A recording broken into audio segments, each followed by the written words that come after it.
Assalamualaikum warahmatullahi wabarakatuh. Alhamdulillah rabbil alamin wassalatu wassalamu ala asyrafil anbiya wal mursalin sayyidina Muhammad wa ala alihi wa sahbihi ajma'in. Rabbi shrah li sadri wa yassir li amri wa hlul 'uqdatam min lisani yafqahu qawli. Amma ba'du. Kita sambung balik kitab kita ni, kitab Sabilul Muhtadin karangan Syekh Muhammad Arsyad Al-Banjari. Dalam ruku semaya ni, ruku solat. Dan kita ni di tengah bahas rukun yang ketujuh. Baru nak masuk rukun yang ketujuh dah. Rukun kena itu iktidah sudah dah. Rukun ketujuh pun dah.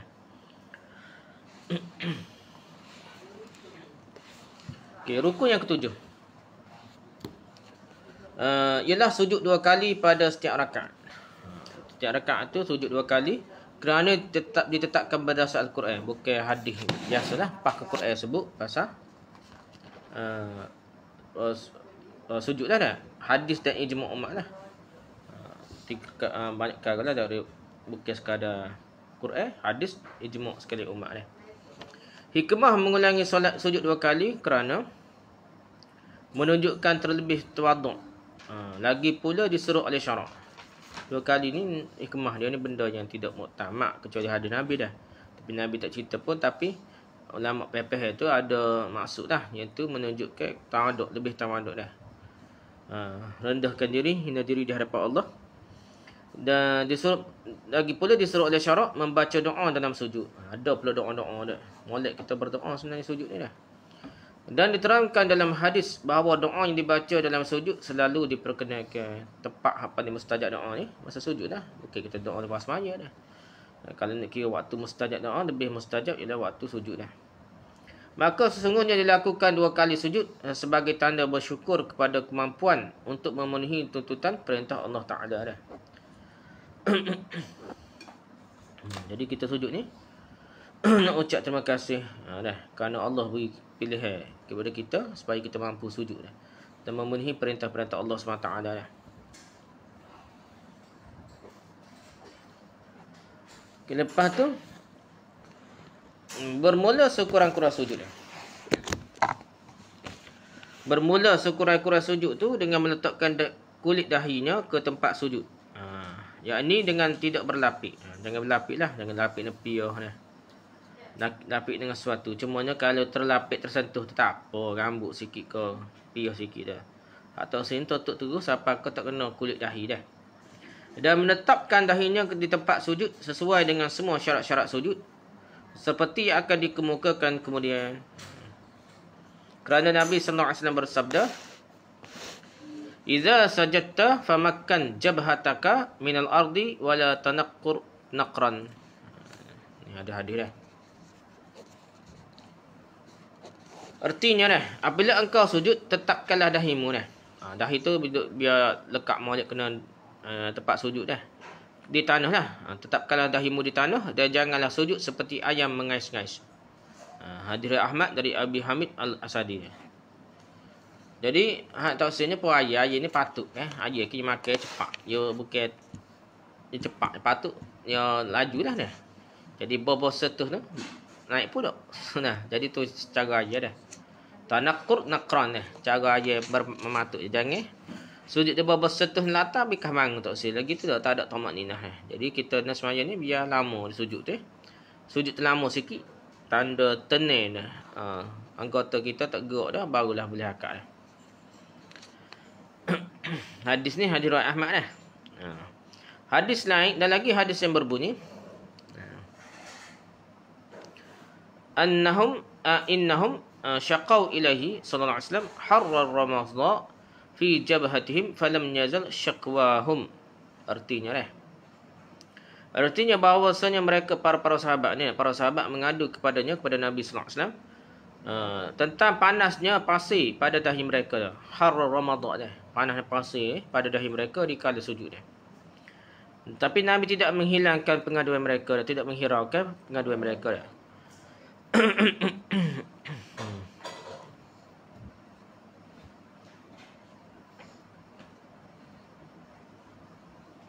Jadi tak cara-cara Rasulullah nak juga sujud tu biar dahi tu kena tanah kau, kena tempat sujud lah.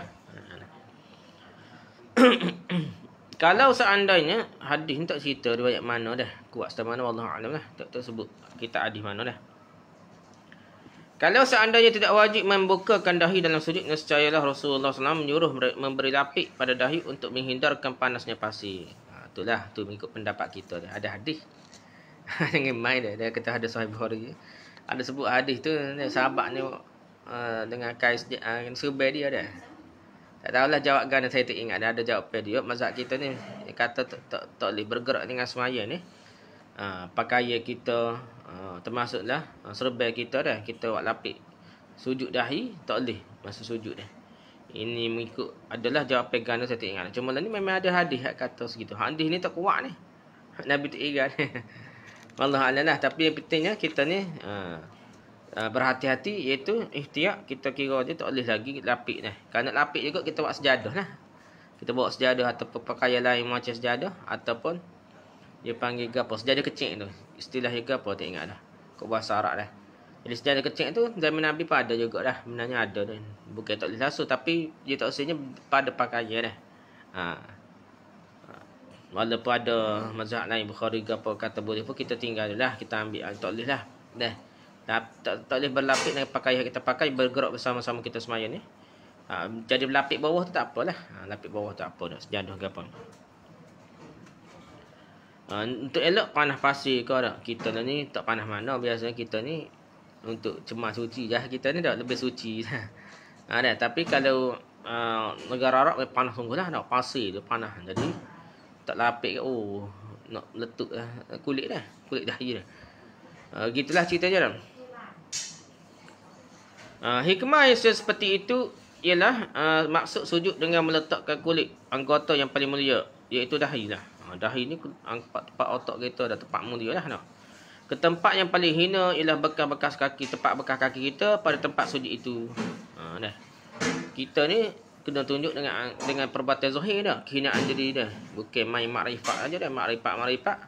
Tak ada anggota zahir, perbuatan zahir yang menunjukkan kehinaan diri kita dah hadapan Allah SWT dah.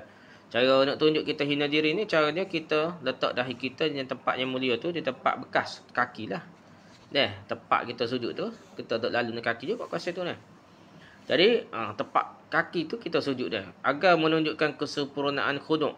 Tu ketundukan hati dan tawaduk. Khuduk dan tawaduk tu supaya lebih-lebih tunduk jiwa dan hati kita dengan perbuatan zahir yang kita buat tu, yang akan menambahkan rasanya dekat kita kepada Allah SWT. Gitulah. Pada gitulah nak menuju Allah SWT dah. Tapi rasanya lain lah. Ada orang berasa happy diri dia kerana dia merasakan hina diri di hadapan Allah. Dia sujud tu bukan kerana tabiat dah, buat sama-sama dah. Dia bila-bila tu dia cuba berfikir, cuba merasai, cuba tadabbur, cuba khuduk, cuba tawaduk, sehingga merasakan dia ni hina di hadapan Allah SWT. Dia lagi rasa khusyuk, lagi rasa tenang, lagi rasa seronok jiwa dia di hadapan Allah dah. Gitulah, masing-masing tu lain. Tak payah ilmu makrifat pelik-pelik dah, insanun kamil harga pelan ni nak bunyi, nak gegak-gegak dah ni dah. Ilmu batiniyah, ilmu makrifat ni dah. Bukan ilmu tasawuf, dia panggil ilmu makrifat dah. Tinggi lagi daripada tasawuf lah sekali, sesak barat dah. Jadi bukan begitu cara dia pada dengan zahir ibadah-ibadah sunnah ni. Nabi ajar ni, kalau kita tawaduk, kita berfikir, kita menghayati ibadah kita pun sudah cukup sempurna dah.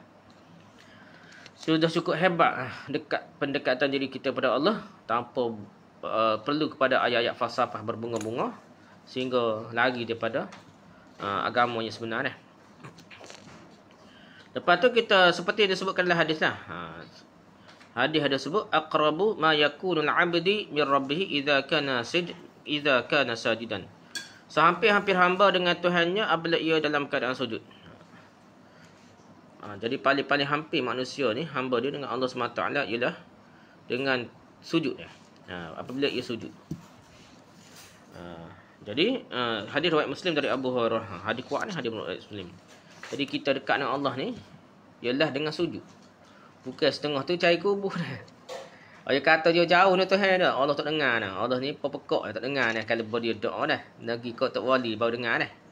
Tak wali tu barulah dekat dengan Tuhan. Pasal Tok Wali tu paling dekat dengan Tuhan. Jadi seolah-olah Tok Wali tu lebih dekat dengan dia berbanding Allah dekat dengan dia dah. Itu benda-benda karut lah dah. Sedangkan Allah lebih cepat pendengaran dia pada Allah ni lebih cepat dengar berbanding dengan tok wali padahalnya. Tapi kita ni setengah-setengah tu tak. Hak set-set yang tok cari kubur keramat ni tak. Dah. Kubur-kubur tok wali, tok guru ni dah. Jadi seolah-olahnya tak boleh. Tuhan tak dengar kalau tak melalui tok guru dah. Tok wali, tok guru dah. Ini masalah dah. Jadi sedikit telah dah hadis. Kalau kita baca maulid hadis ni dengan berfikir secara sederhana dah, secara logik dah. Aku sujud dekat dah Tuhan dah. Tak perlu pergi beribu batu cari kubur tok wali ke apa dah. Dekat Tuhan mendengar apa nak pergi jauh-jauh dah. Gitulah lepas dah. Jadi sujud tu kita dekat dengan Tuhan. Kadang-kadang tak payah doa tok guru, tok wali mana, daripada kita doa sendiri pun kalau kita yakin dengan Allah SWT, Allah Maha mendengar. Allah Maha menerima taubat, Allah Maha menerima doa dah. Difahami dalam perintah sujud dengan dahi tak? Apa maksud perintah dengan sujud dengan dahi ni? Bahawa kalau bersujud dengan pipi, hidung atau dengan setengah sorbannya tidaklah memadainya. Dah. Jadi tak pada sujud dengan pipi ni. Ada kalau kita tengok dalam gambar tak. Syiah dah. Dia buat pertama dia buat pelik dah. Dia buat dia tebuk dia buat dalam sikit tempat tok email dia. Lepas tok email ni tanda hina dia kononnya dia buat pipi pula dah. Bukan atas dahi dah. Nyenggi sikit dah pipi dah. Tu karut dah dah. Tak sebab benda pelik-pelik lah. Bukit ilmu tinggi dah. Bukit ilmu makrifat, bukan ilmu tinggi dah. Ilmu tinggi ni pada nak Al-Quran Sunnah ni. Tak sedap tebih-tebih buat lebih daripada apa yang Nabi ajar dah. Sujud dari tipi kau dengan hidung kau tak boleh. Dia kena sujud dengan dahi dah. Atau dengan setengah sorbannya tidaklah pada memadainya. Tetapi kalau sujud itu di atas rambut yang tumbuh di atas dahinya, atau pada pertengahan dahinya, maka memadailah sekalipun rambut itu panjang. Kalau itu duduk atas dahi, gua ada rambut dia dah. Sebenarnya tak apa lagi lah. Jangan kata tak sah lah. Dah. Setengah tu dia tengah semaya tu dia gerak banyak sikit nak. Dia sujud tu dia pegang kepala dia. Dia akak rambut dia. Nak suruh kena dahi kononnya dah. Jadi banyaknya kita nampak pergerakan dia dengan seolah-olah dia anggapnya tak boleh rasa kena rambut dah. Tak apa kena rambut sikit-sikit tu ada dah.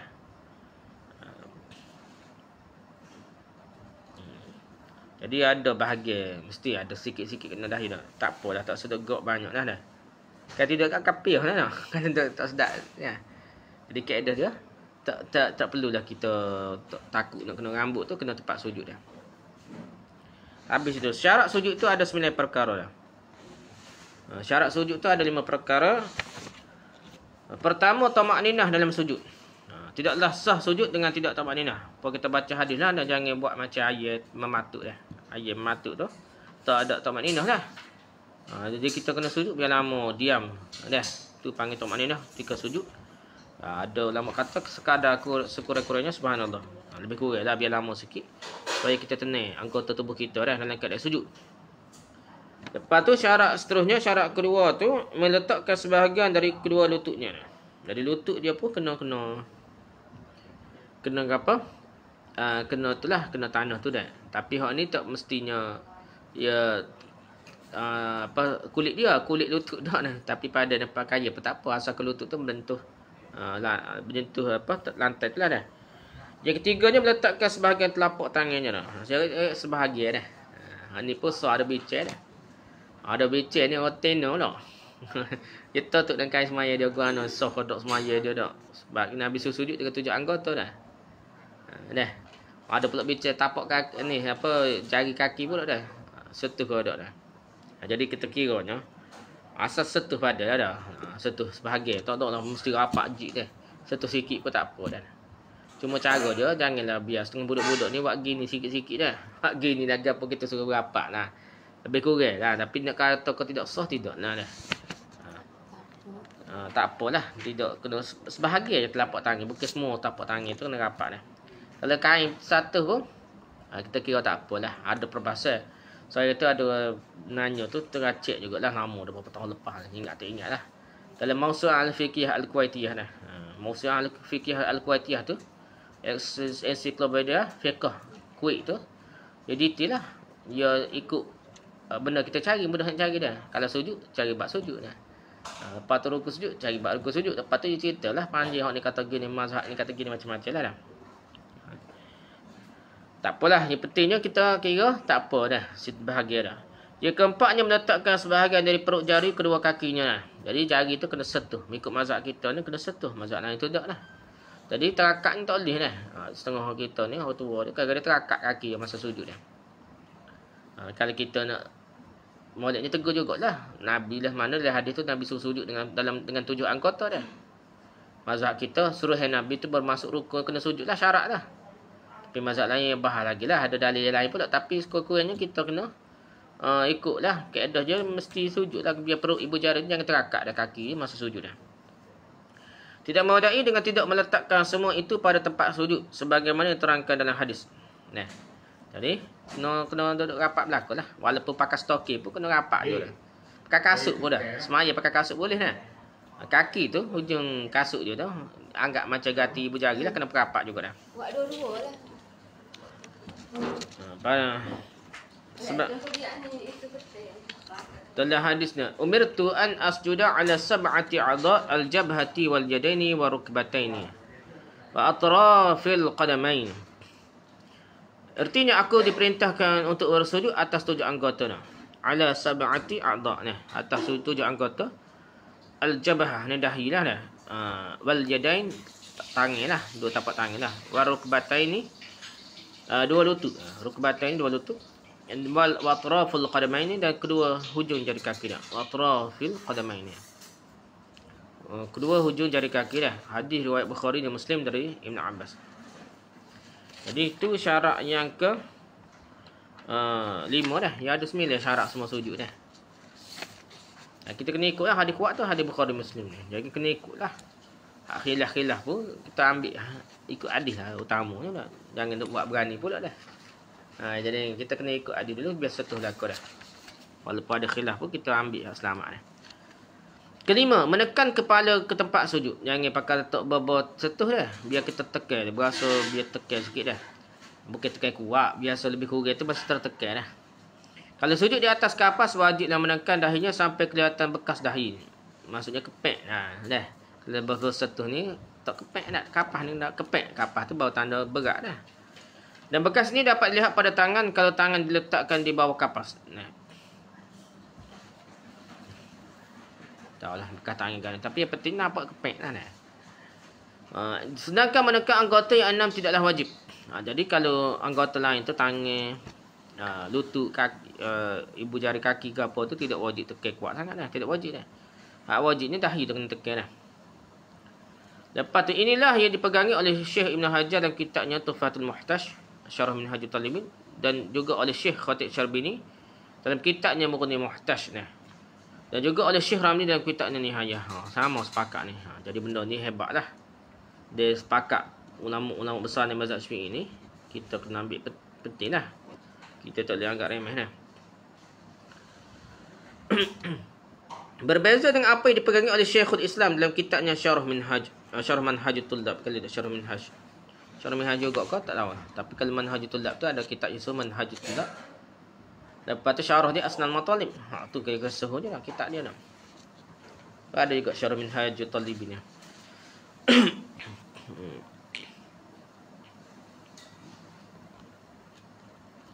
Syarah Minhaj juga kali tak. Yang keenamnya dah.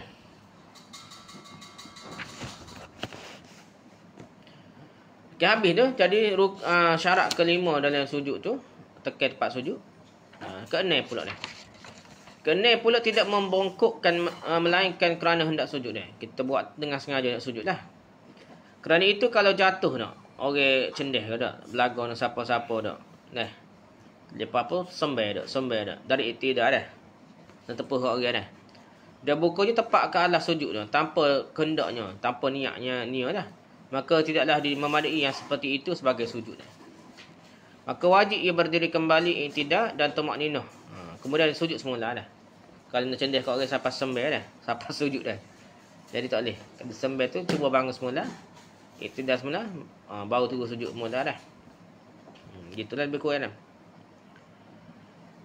Jadi biar dengan sengaja dengan niat. Bukan dengan tanpa sengaja dah. Kata Syekh Ibn Hajar dalam kitabnya bernama Tuhfatul Muhtaj. Dia keluarkan dari kata jatuh dari i'tidal ialah terjatuh dari membongkok ke tempat sujud. Umpamanya memulai membongkok. Dalam melaksanakan sujud tiba-tiba terjatuh. Dia tak dia kata ni detail lah dah. Dia lembek gapo salah kaki tersembel dah terjatuh. Bukan ke orang tolak dah tapi dia nak sujud dah. Tiba-tiba terjatuh. Dan bukan tiba sembel tu kena mukanya tepat pada tempat sujud dah. Tidaklah mengapa. Tak apa dia kata dah. Kerana yang seperti itu tidak memalingkan dari maksud sujud. Dia memang nak sujud dah dah. Dia niat nak sujud tiba-tiba dia jatuh dengan tergelencong sikit kat jatuh. Tapi hak ni pula bukan dia memang orang tolak dia. Dia tak ada i'tidal pada dia molek. Nak tepuh orang tu catuk rubuh sembel. Jadi hak tu jadi kata tak niat lah.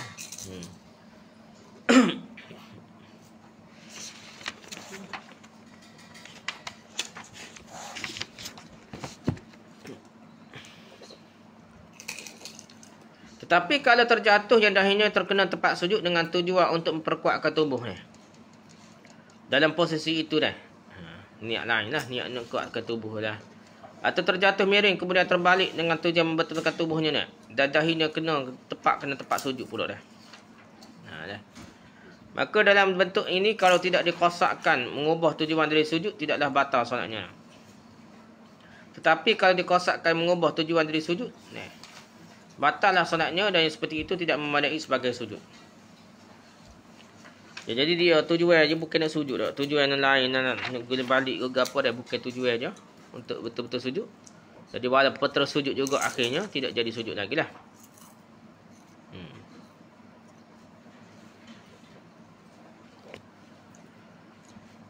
Dalam dua bentuk yang dikemukakan di atas kerana ada hal yang memalingkan dari sujud, maka hendaklah dikembalikan sujudnya. Tetapi sudah mengangkat kepala pada bentuk pertama. Dia kena mengangkat kepala dulu. I'tidal lebih kurang. Dan sudah duduk pada masalah kedua dah. Kalau dia dalam keadaan duduk antara sujud dah. Dia kena duduk antara sujud semula lah. Dan jangan berdiri dah. Kalau dia dalam masalah yasanya, dia dalam keadaan duduk dua sujud. Nak sujud tu tak payah berdiri dah. Dan jika berdiri batallah solatnya jika tahu akan haramnya dan disengajakannya. Pasal asal dia dalam keadaan duduk dah. Kalau terbalik dengan niat sujud atau tidak diniatkan apa-apa pun atau berniat sujud dan membetulkan tubuhnya maka madaklah sujudnya. Dia guna balik dia terbalik kurang tu. Tiba-tiba kena tempat sujud tu. Memang dia nak niat sujud juga dah. Memang ada niat nak sujud juga. Walaupun bila-bila nak betul orang tubuh geliat ke apa dah. Tapi dikira niat sebenar dia tetap nak sujud, jadilah sujud dia dah. Tak apa tu hak detail dah kira dah. Habis syarat yang ke-6. Hendak sujud, niat sujudlah, qasad nak sujud. Yang ketujuh, syarat yang ketujuh pula meninggikan punggung dari kepala. Kalau kepalanya lebih tinggi dari punggungnya atau sama rata kedua-duanya antara punggung dengan sujud, antara punggung dengan dahi dia tidaklah membadai sujudnya kerana bukanlah dinamakan sujud lagi Persamaannya kalau macam yang rukuk ada. Persamaannya kalau seorang tersungkur sedangkan mukanya ke tempat sujud serta kedua kakinya dianjurkannya, tapi kalau bersolat di dalam perahu yang sedang berlayar. Jadi persamaannya kalau seorang tersungkur sedangkan mukanya ke tempat sujud serta kedua kakinya dianjurkannya dah. Tapi kalau bersolat ke dalam perahu layar yang sedang berlayar dan tubuhnya miring sehingga tidak dapat meninggikan punggungnya lagi, kerana tubuhnya miring dalam keadaan ini bolehlah bersolat seada-adanya sahaja dan solatnya tetap sah. Kalau terpaksa tu lainlah dah. Maksudnya dia asal-asalnya kita nak sujud kepala ni bawah, punggung di atas dah. Tapi dalam keadaan tertentu ni kadang-kadang dia congek sikit dah. Kapal congek gini, yang sujud tu kadang-kadang nampak pancing kepala tu tinggi lagi daripada punggung, nak gana dah. Pasal dia kita yang darurat, keadaan yang susah nak kawal dah. Namun ia wajib mengulangi solatnya kerana yang seperti itu sekalipun uzur, namun jarang-jarang terjadi nadir. Yang kata kalau jarang-jarang terjadi kena ulas semula semaya dah. Tu cara mazhab kita ke lah, mazhab lain ke bagi tak sengaja ni tak perlulah semaya semula dah. Kerana bukan sengaja dah, ia usaha dah sedaya upaya dia dah.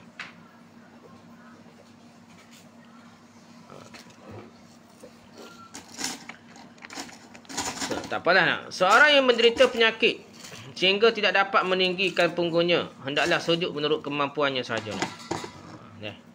Jadi dia sakit ni. Lepas tu nak sujud tak boleh ni. Spring sujud tak boleh, dia kena sujud sedaya mampu saja dah. Rokok tu rendah, sujud tu biar rendah lagi gitu dah. Dan tak perlu letak batal ke apalah ni. Sedaya mampu saja dah. Tak perlu bantuan alat-alat lain lah gitulah. Disebutkan dalam kitab Rawdatul Talibin dan kitab Tuhfah ni. Kalau seorang tidak dapat sujud dan hanya dapat sujud di atas bantal atau sesuatu yang serupa itu, maka wajib bersujud di atas bantal. Ini pendapat Syekh ni. Rawdah dengan kitab Tuhfah ni, dia kata boleh sujud atas bantal ni. Ada hadis kata tak boleh. Tak apalah kita baca ni kata dulu. Dia kata kalau ada bantal nak syuting di sikit, nah. Biar setuh sikit dak. Duduk di atas bantal dia kata dak. Ya contohnya semaya boleh duduk dah. Nak sujud tu tak boleh. Spring lutut gapon tak boleh. Kalau sembel tak boleh nak bangun dah. Jadi dia payah tu, jadi boleh sujud atas batah. Ni pendapat Rawdah dan kitab Rawdah dan kitab Tuhfah. Dan meninggikan punggungnya dari kepalanya. Jadi meninggikan punggungnya. Biar kalau boleh kat biar jadi punggung dia tinggi daripada kepala dia lah. Sedaya upaya. Dan kalau tidak dapat juga dilaksanakan seperti itu, maka sujudlah seadanya sahaja. Itu pendapat Ibn Hajar Al-Haytami. Syekh Ramli pula berkata yang seperti itu sunat saja, bukan wajib. Maka ini tidak dapat sujud di atas sesuatu yang dibawanya yang dapat bergerak. Kalau tubuhnya bergerak baik berdiri maupun berduduk, seperti hujung sorban ke lengan baju, kerana seperti itu sama dengan sebahagian tubuhnya. Jadi dia katanya sujud ni sekadar mampulah. Sunat saja, bukan wajib tak batal kau gapo ke benda-benda tinggi tu sehingga boleh sujud atas dia. Kalau tak boleh sujud dah. Bukan wajib dah. Tapi tak boleh dah sujud atas benda yang bergerak sekali dia dah. Contohnya serba dia, kau dengan baju dia, kau tak boleh kata dah. Kalau sujud di atas yang seperti itu dengan sengaja dan tahu akan haramnya, maka batallah solatnya dah. Dan jika tidak, maka solatnya tidak batal tapi wajib mengulangi sujudnya semula. Jadi tak jadi rakaat tu dah. Sujud tak jadi, kena semaya rakaat, tambahlah serakaat lagi dah. Kalau dia pergi rakaat naik lah dah. Okey, jadi sujud tu biar kena betul lah. Kalau sesuatu yang melekat pada tubuhnya tidak ikut bergerak,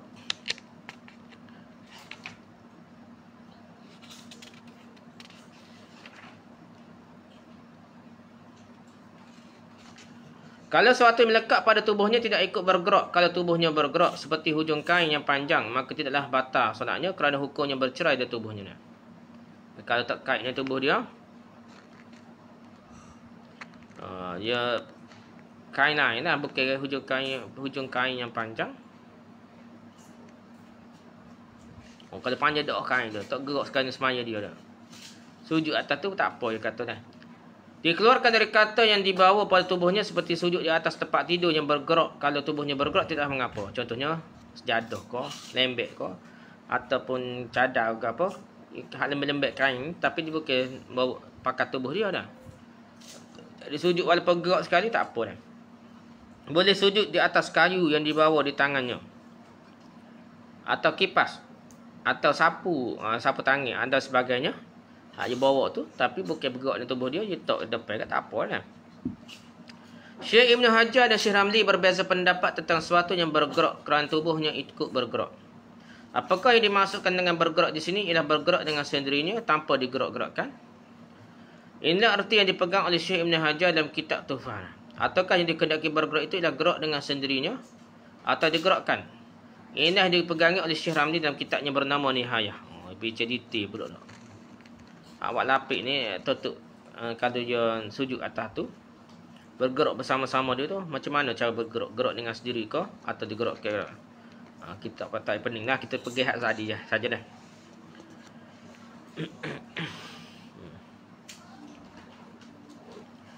Sesuai dengan dipegangi oleh Ibn Hajar. Kalau seorang bersolat berduduk, dia solat sambil duduk dah, dan sujud di atas sesuatu yang melekat pada tubuhnya, serba ke gapo dak. Dan kalau tubuhnya bergerak, maka sesuatu tadi tidak ikut bergerak. Tapi tak gerak benda tu. Kalau tubuh dia bergerak dah. Tapi jika solat berdiri kemudian bergerak sesuatu tadi, ikut juga bergerak, memadailah sujudnya tadi dan sahlah solatnya. Tapi kalau berdiri baru bergerak benda tu dah. Maka sah tetap sahnya. Masa duduk tak gerak dah. Dan sesuai dengan apa dipegangi oleh Syekh Ramli, tidak memadai sujud di atasnya kerana bersujud di atas sesuatu yang melekat pada tubuhnya, yang dapat bergerak-gerak kalau tubuhnya bergerak. Contohnya melekat lah, benda ni melekat lah. Sejadah tapi melekat kaki kau tak? Pakaian yang lain nak melekat kaki tak? Ditilkat lah dah. Pasal mazhab kita pergi tak boleh benar dah. Kalau serbai kau apa melekat tubuh, sujud lah atas serbai tu tak boleh. Tapi ada hadis ni. Okey. Jika seorang sujud di atas sesuatu yang tajam dan takut kalau dahinya luka, kalau kena benda tajam tu, batu yang tajam ke apa tempat sujudnya, lalu dahinya diangkatnya sedikit dan sujud kedua kali di tempat yang lain guana dah. Kena tu tajam je terakak dah. Jadi pun sujud tempat lain guana dah. Maka dilihatlah kalau pada sujud pertama diperolehi syarat-syarat sujud seperti menekan kepalanya dengan tamakninah dah, dan meninggikan punggung lebih daripada kepalanya, maka solatnya batal kerana menambahkan sujud. Yang kata dah. Kalau pada sujud pertama tidak dapat syarat-syarat sujud seperti yang terangkan di atas, maka solatnya tidaklah batal sekalipun ia bergerak sedikit. Jadi gerak dah, terakak dah. Kena atas batu kerakak. Lepas tu cari tempat sujud lain. Dia depan sikit ke belakang sikit, ke kiri sikit, kanan sikit dah. Tempat tak ada batu tajam dah dah. Jadi kita kira boleh lah dah. Kita kira boleh. Kalau dia bekah bangun lalu dah. Mungkin lama lah. Dia lama tu jadi sujud dah ber lah. Dah. Kalau lama sikit maksudnya kena tu jetak naik dah. Masa tu sementara sangat dah.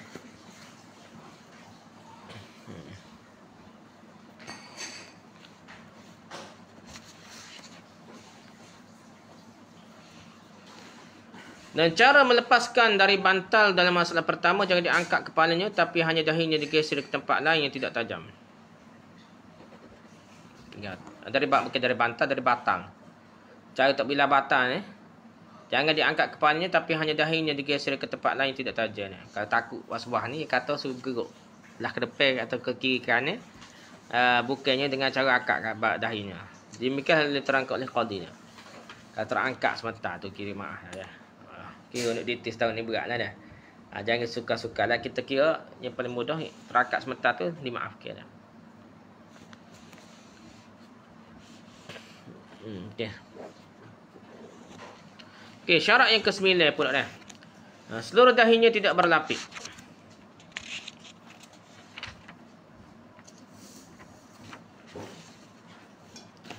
Seluruh dahinya tidak berlapik, umpamanya pembalut luka pada seluruh dahi dah. Orang luka aksiden ke apa nak balut habis dahi ni tutup nah. Tak ada dahi dah. Dan kalau dahinya berlapik tidaklah memadai sujudnya, melainkan kalau pembalut itu adalah pembalut luka yang sulit dilepaskan. Jadi kalau aksiden ke apa yang beri balut habis kepala kat, tak beri lepas kita terimalah dah. Maka sahlah sujudnya dan solatnya dengan tidak diqada selama tidak ada di bawahnya najis yang tidak dimaafkan. Kata ada najis, darah tu kira dimaafkan. Dia najis lain dah. Dan kalau sulit melapiskannya sekalipun belum sampai ke tingkatnya yang perbolehkan tayamum dah. Kalau tak sampai tayamum pun dah guna sapu atas pembalut dah. Mikut. Tapi mazhab kita suruh sapu. Tapi kita kira je kalau tayamum sajalah ataupun ambil sembahyang saja ataupun tak perlu kalau ada air, tak perlu ambil tayamum lagi, sapu je atas pembalut tu. Nah. Tutup dahi, maka tetap sahlah sembahyang dia dah. Inilah dipegangi oleh Syekh Ibn Hajar dan kitabnya yang bernama Syarah Irsyad dan Syarah Ubad. Yang berbeza dengan tercatat dalam kitab Tuhfahnya. Jadi tok guru yang sama, kitabnya berlain, pendapatnya berlain dah. Itu sudah gegelah biasa dah. Orang tulah ni sah ke tok guru lain dah, tok guru yang sama, kitab yang lain pendapatnya berlain ni pula. Dan yang mensyaratkan dalam Tuhfah tu mensyaratkan bahawa kesulitan itu hendaknya lah sampai ke tingkat yang perbolehkan tayamum, baru sah dah. Kita kira bolehlah nanti ke tayamum. Bolehlah dia sujud dengan atas pembalut tu dimaafkan dah. Kalau doktor dia balut dah, kita nak tahu dah. Kalau bersujud di atas suatu seperti daun kayu lalu melekat pada seluruh dahinya, maka dilihat kalau lekatnya sebelum sempurna semua syarat sujud, tidaklah memadai sujudnya. Dan jika lekatnya itu sudah sempurna syarat sujudnya, memadailah sujudnya yang pertama dah. Jadi mula sujud pertama jadi 2 kali sujud kan. Sujud yang pertama sujud tu mula-mula kena dahi tu tak. Lepas tu baru rapat.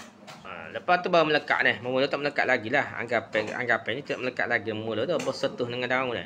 Sujud dia lautan kita semaya, kita camping ke apa.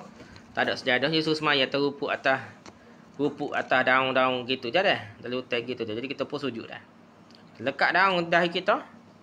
Kita bangun tu. Kali pertama tu sah dah.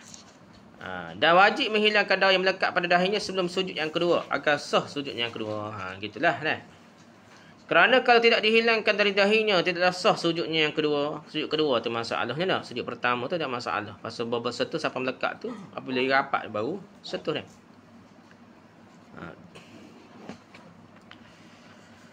Kerana kalau tidak dihilangkan dari dahinya tidaklah sah sujudnya kerana dianggap berlapik dahinya. Dalam huraian yang terdahulu, kalau lapik itu terdiri dari rambut yang tumbuh di dahi tidaklah membatalkan sujudnya sekalipun panjang. Jadi kalau rambut sendiri ni, lepas sentuh ni kita kira macam dahi jugalah adik-beradik dahi. Atau sedap kira lah ada rambut sentuh ke totok ke sikit, dimaafkan rambut dah. Yang kata wajib pula dah, nak akak rambut lah ke apa dah. Ada setengah tu kata wajib pakai pi orang ni tak. Kerana tutup rambut dia. Tak benar dah. Tak ada dah. Jadi, gitulah dah. Jadi, sujud lebih sempurna ialah yang di dalamnya dapat dikerjakan semua yang disunatkan. Jadi, sujud sempurna ni benda-benda sunat apa? Buat berlaku dah.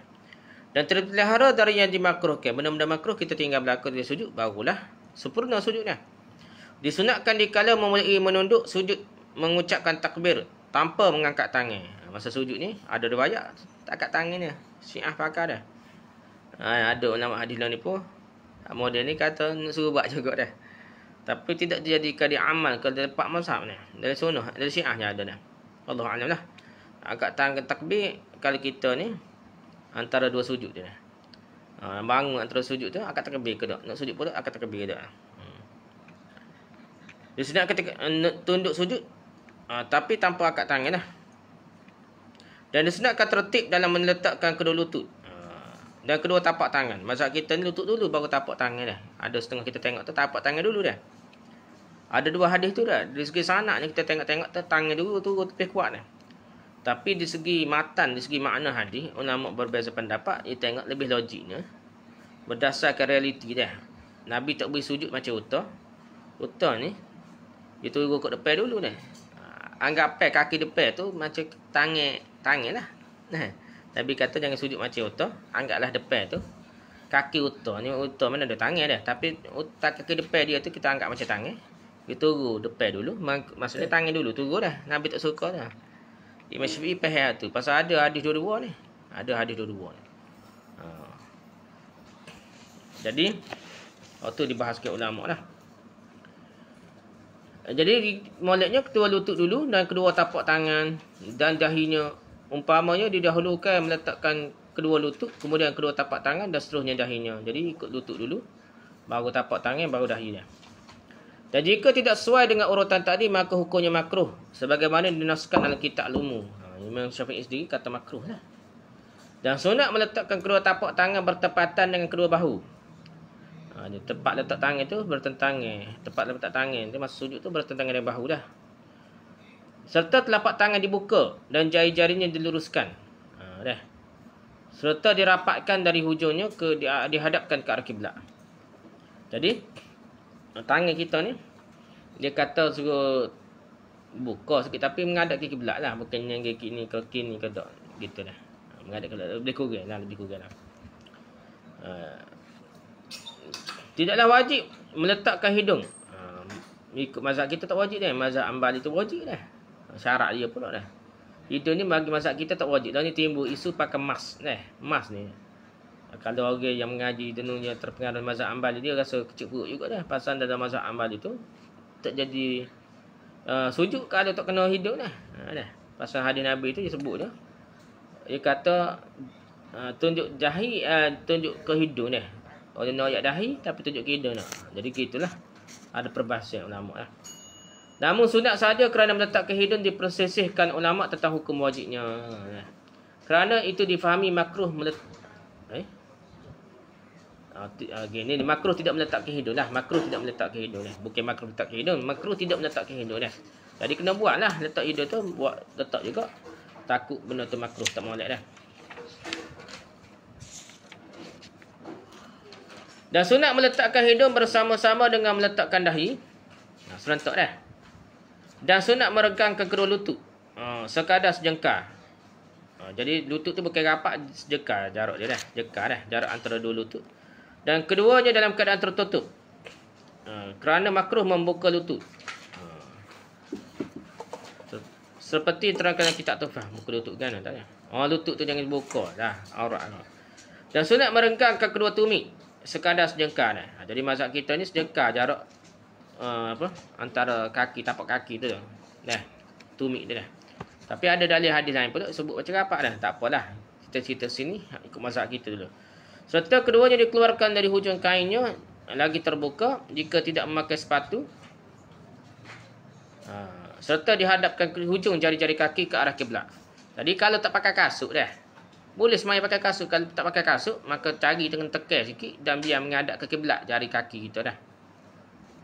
Kerana mengikuti apa yang diperbuat oleh Nabi SAW seperti yang diriwayatkan oleh Bukhari dan Muslim.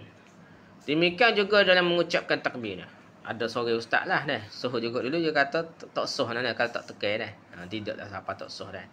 Ni sunat saja benda ni, dari kitab ni pun sebut sunat saja kita menghadapkan kiblat jari kaki dia. Bukanlah siapa kau tak buat gitu tak sah, tidak dah. Orang lain tak akak kaki tak apa lagi dah. Dah, jangan kita keras sangatlah. Dan diriwayatkan dalam oleh Bukhari tanpa mengangkatkan tangan. Dah, kalau kita tak perlu angkat tangan lah. Masa kita sujud tu tak perlu angkat tangan. Nak bangkit daripada sujud pun tak perlu angkat tangan. Duduk antara sujud pun tak perlu angkat tangan belakang dah.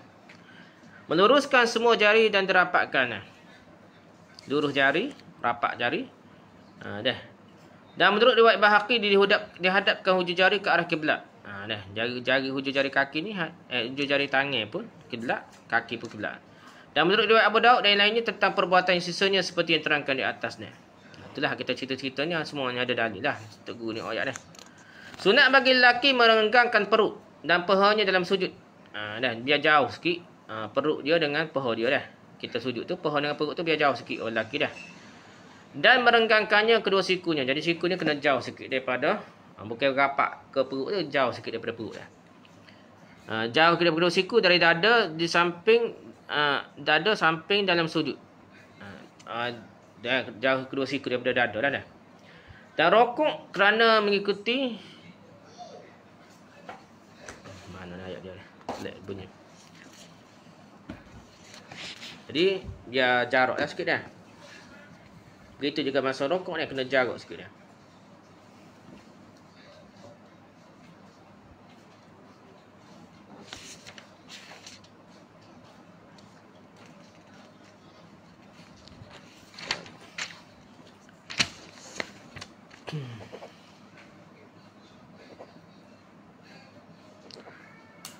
Gitulah ada jarak lah. Pada rokok pun gitu juga jarak antara jangkik tangan dia daripada perut paha dia dah. Dada dia kau dah. Paha dia kena jauh dah. Kerana ikut perbuatan Nabi SAW dah. Dalam 3 perbuatan tersebut. Merenggangkan perut menurut yang diriwayatkan oleh Abu Daud. Dah. Perut pun jangan perapat dengan paha dah. Merenggangkan siku dan dada. Dan dari dada sampai menurut riwayat Bukhari dan Muslim dah. Dan merenggangkan siku dan sisi dalam rokok dari sisi dah. Siku dan sisi dan rokok menurut riwayat Tirmizi. Ini dikiaskan dengan yang pertama dengan merenggangkan perut dan paha dari rokok. Maksudnya terbuka lah, bukan rapat dah. Tapi dalam mazhab kita ni sunat bagi perempuan dan orang yang khunsa merapatkan perut dan pahanya dalam sujud. Ni ada bah pula di papa ustaz ni. Dia kata puan ni model perapat dah. Merapatkan siku dengan dada. Dah. Di samping dalam sujud. Dan rokok dah. Kerana dengan cara seperti itu dapat menutup tubuhnya dan lebih berhati-hati. Itulah perbahasan mazhab. Tapi di segi dalil hadis Nabi ajak kau. Nabi ada sebut kau cara macam ni tak? Jadi tak ada disebut ke hadis dia. Tapi ramai juga ulama besar-besar yang berpendapat seperti itulah. Gitulah kita kena meraihkan. Tapi janganlah kemah-keminan kalau perempuan terbuka sikit pun kena maaf lah, jangan tekan sangat. Sebab Nabi tak suruh pun dah. Nabi tak kata roti ni kena gini dah, kena rapat, tak ada dah. Kalau jenis orang pergi hadis saja kak, dia tak sukalah pendapat macam ni nak. Gitulah nah. Seperti itu juga berlaku bagi orang yang solat bertelanjang. Orang telanjang ni kena perapat, takut nampak bagai-bagai dia dah. Disunatkan baginya merapatkan perut dengan pahanya, merapatkan siku dengan sisi sekalipun bersolat di tempat yang tidak ada orang sekalipun ya. Kena perapat. Kalau semaya telanjang mengikut mazhab kita sah kalau tak ada pakaian dah. Ataupun pakaian bernajis, tak boleh pakai dah. Demikian diceritakan oleh Azra'i dan demikian pula disebutkan dalam kitab Tuhfah dan Majmu' Syarh Mazhab bahawa perempuan hendaklah merapatkan kedua siku dengan sisinya dalam semua solat.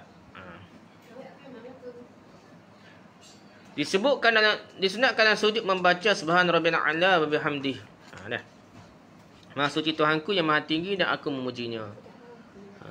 Bacaan adalah inilah kita baca semua ni dah. Tapi dalam kitab Al-Ummu dan Imam Syafi'i Subhan Rabbiyal A'la saja. Wa bihamdihi tak ada dah. Di segi sanad kuatnya Subhan Rabbiyal A'la saja. Wa bihamdihi ini ada setengah kata hasan boleh terima, ada kata dhaif gitulah, tak apalah. Yang pentingnya kita tahulah boleh baca dah. Dah. Ini dibaca sebanyak 3 kali, baik imam maupun makmum atau solat sendiri kerana mengikut perbuatan Nabi sallallahu alaihi wasallam seperti diriwayatkan oleh Muslim dan Abu Daud. Dah. Sunat bagi yang solat bersendirian dan bagi imam yang makmumnya orangnya hanya itu dan itu saja dah. Orang tolak dah. Orang yang sama je makmum dah. Dan mereka rela dengan baca imamnya yang lebih panjang dengan menambah lagi bacaan dalam sujudnya, iaitu Allahumma laka sajadtu wa bika amantu wa laka aslamtu sajada wajhiya lillazi khalaqahu wa sarahu wa syaqqa sam'ahu wa sarahu tabarakallahu ahsanul khaliqin. Hampir sama dengan sujud sujud sejadah lah, sujud sejadah hampir sama dah. Biasanya kita sebut sajada wajhiya lillazi khalaqahu wa sarahu dah. Ni beza din depannya. Allahumma laka sajadtu wa bika amantu dah. Walaka aslam tu. Lepas tu tambah sujud sejadah lah. Sajda wajhal ladzi dah. Jadi dia tambah tu. Allah malaka sajadtu wa bika amantu walaka aslam tu. Lepas tu baru sambung dengan baca sujud sejadah kita lah dah. Pagi Jumaat tu dah. Jadi maksudnya ya Tuhanku ya Tuhan bagi mula aku bersujud, kepada mula aku beriman dan kepada mula aku menyerahkan diri. Mukaku bersujud kepada yang menciptakannya dan yang membentuk rupanya, yang memberi pendengarannya dan pemandangan. Maha suci Allah, ia adalah sebaik-baik pencipta. Ini kita baca dalam sujud dah. Allah malaka sajadtu, kepada engkau lah aku sujud dah. Wabika amantu, dengan kepada engkau lah aku beriman. Malaka aslamtu, dan kepada engkau lah aku menyerah diri. Sajada wajhiyal ladzi. Setelah sujudlah wajahku kepada yang menciptakannya, membentuk rupanya. Wasyaqqa sam'ahu dah. Basrahu, itulah dah. Maksudnya Allah adalah sebaik-baik pencipta. Bacaan ini seperti yang diriwayatkan oleh Muslim. Kuat ni hadis riwayat Muslim baca lagi ni. Dan Imam Nawawi dalam kitabnya Radhatul Talibin menambahkan lagi dengan membaca bihaulihi wa quwwatihi dia sebelum kata tabarakallah ni. Dia mengikut dalam kitab Imam Nawawi tapi tak sebut hadis lah. Wasyaqqa basrahu bihaulihi wa quwwatihi tabarakallahu ahsanul khaliqin. Tu tambah Imam Nawawi dalam kitab Radhatul Talibin. Dan sunat pula menambah lagi dengan menambahkan doa-doa dalam sujud seperti yang terangkan dalam hadis. Aqrabu ma yakunul 'abdu min rabbih wa huwa sajidun fa aktsarud du'a. Artinya sehampir-hampir hamba dengan Tuhannya sedangkan ia dalam keadaan sujud. Kerana itu perbanyakkanlah berdoa. Hadis riwayat Muslim dari Abi Hurairah. Jadi masa sujud ni kita boleh berdoa walaupun semuanya fardu. Cumanya fardu ni kena ikut imam, datuk imam kena meraihkan makmum lah. Tapi keadahnya masa sujud ni kita tetap molek. Kena jangan lama lah, takut makmum pula nyanyi ke makmum pula lah. Gitulah. Kalau imam sore boleh lah sujud lama lah. Makmum pun gitulah, tak boleh lama juga. Makmum kena ikut imam pula, tak boleh meninggalkan lama. Tak ikut imam, kena ikut imam lah. Wallahu a'lam. Setakat itulah perbincangan kita hari ni. Itu rukun yang ke-7 sujud. Lepas ni kita akan bincang rukun ke-8 duduk antara dua sujud dah. Wallahu a'lam. Subhanakallah wa hamdika, subhanakallah wa hamdika, subhanakallah wa hamdika, asyhadu an la ilaha illa anta, astaghfiruka wa atubu ilaik. Assalamualaikum warahmatullahi wabarakatuh.